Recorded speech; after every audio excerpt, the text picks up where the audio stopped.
ধনীদের গৃহে থাকে এই 4টি জিনিস। আপনিও বাড়িতে রাখলে পাবেন মা লক্ষ্মীর আশীর্বাদ। নমস্কার বন্ধুরা, অন্তর্পূজা চ্যানেলে আপনাদের সকলকে স্বাগত।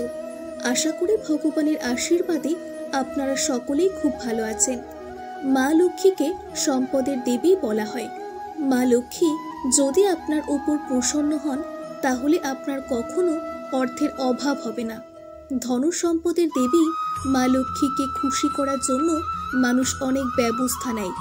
শাস্ত্র অনুসারে এমন কিছু জিনিস রয়েছে যাতে দেবী লক্ষ্মী অধিষ্ঠান করেন বলে বিশ্বাস করা হয়।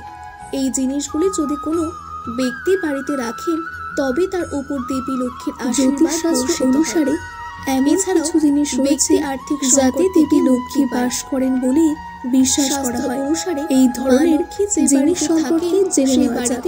নারকেল সমৃদ্ধি বলা হয় যে নারকেল মা লক্ষ্মীর সবচেয়ে প্রিয় খুশি করার জন্য, এবং এই কারণে নারকেলকে শ্রীফল বলা হয়।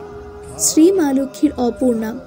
হিন্দু ধর্মে কোনো শুভ কাজ করার আগে নারকেল ভাঙার প্রথা রয়েছে, তাই এটি অত্যন্ত শুভ বলে মনে করা হয়।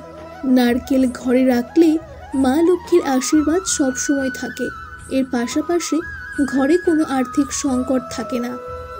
শাঁখ বা শঙ্খ। শাস্ত্র মতে ভগবান বিষ্ণু ও মা লক্ষ্মীর কাছে শঙ্খ কুবেরের প্রিয়। বাস্তুশাস্ত্র অনুসারে ঘরে দেবী লক্ষ্মীর সঙ্গে ভগবান কুবেরের ছবি লাগানোর মধ্যে মা লক্ষ্মী ভগবান কুবেরের ছবির সঙ্গে স্বস্তিক যার থাকলে বাড়িতে কখনো অর্থের অভাব। বাড়িতে শঙ্খ রাখলে পদ্ম কখনোই টাকার অভাব অনুসারে দেবী লক্ষ্মী পদ্ম ফুলের ওপর উপবিষ্ট। পদ্ম ফুল লক্ষ্মীর খুব প্রিয়।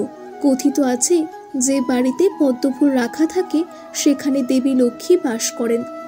অন্যদিকে আপনি যখনই দেবী লক্ষ্মীর পুজো করবেন আপনাকে অবশ্যই তাকে পদ্ম ফুল অর্পণ করতে হবে।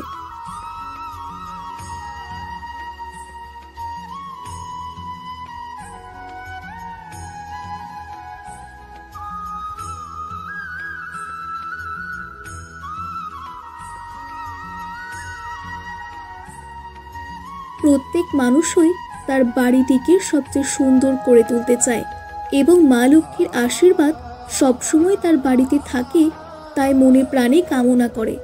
বাড়ির এই ছোট জিনিসগুলির যত্ন নিলে জীবনে ইতিবাচকতা আসে। জ্যোতিষশাস্ত্রে এমন অনেক প্রতিকারের কথা বলা হয়েছে যা দিয়ে ঘরে সুখ শান্তি বজায় থাকে এবং দেবদেবীর আশীর্বাদ পাওয়া যায়। সেই সঙ্গে এমনটা বিশ্বাস করা হয় যে মা লক্ষ্মী যে বাড়িতে নেতিবাচক শক্তি থাকে সেখানে বাস করেন না।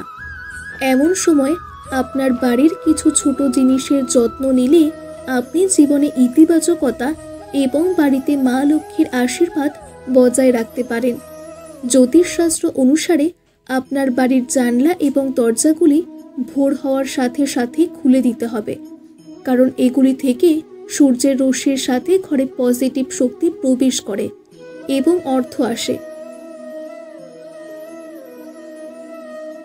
ধর্মীয় শাস্ত্রে ঝাড়ুকে দেবী লক্ষ্মীর প্রতীক হিসেবে বিবেচনা করা হয়, তাই ঝাড়ু কখনোই এখানে ওখানে বা বাড়ির এমন কোনো জায়গায় রাখা উচিত নয় যেখানে দর্শনার্থীদের দৃষ্টি পড়ে।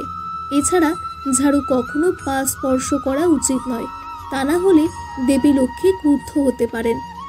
জ্যোতিষীদের মতে বাড়ির পুজোর স্থানে শান্ত রাখা অত্যন্ত শুভ বলে মনে করা হয়, কারণ এটি সম্পদের দেবী লক্ষ্মীর সাথে সম্পর্কিত।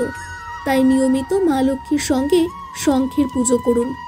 ধর্মীয় বিশ্বাস অনুসারে অশুদ্ধ গাছ কখনোই বাড়িতে লাগানো উচিত নয়, কারণ এটি পরিবারের বৃদ্ধিতে বাধা সৃষ্টি করতে পারে। এর পাশাপাশি বাড়ির মানুষের বয়সেও নেতিবাচক প্রভাব পড়ে। কিন্তু অশুদ্ধ গাছ দেবী লক্ষ্মীর অধিবাস বলে মনে করা হয়, তাই প্রতিদিন স্নান করার পর পিপল গাছ যেখানে লাগানো হয় তার মূলে জল দিলে দেবী লক্ষ্মী প্রসন্ন হন। জ্যোতিষশাস্ত্র অনুসারে উত্তর দিককে সম্পদের দেবতা কুবেরের দিক বলে মনে করা হয়, তাই বাড়িতে ধন সম্পদ ও অন্ন বজায় রাখতে সর্বদা উত্তর দিক পরিষ্কার রাখতে হবে। তো বন্ধুরা, এই ছিল আজকের ভিডিওটি ভালো লাগলে অবশ্যই লাইক ও চ্যানেলটি সাবস্ক্রাইব করে রাখুন।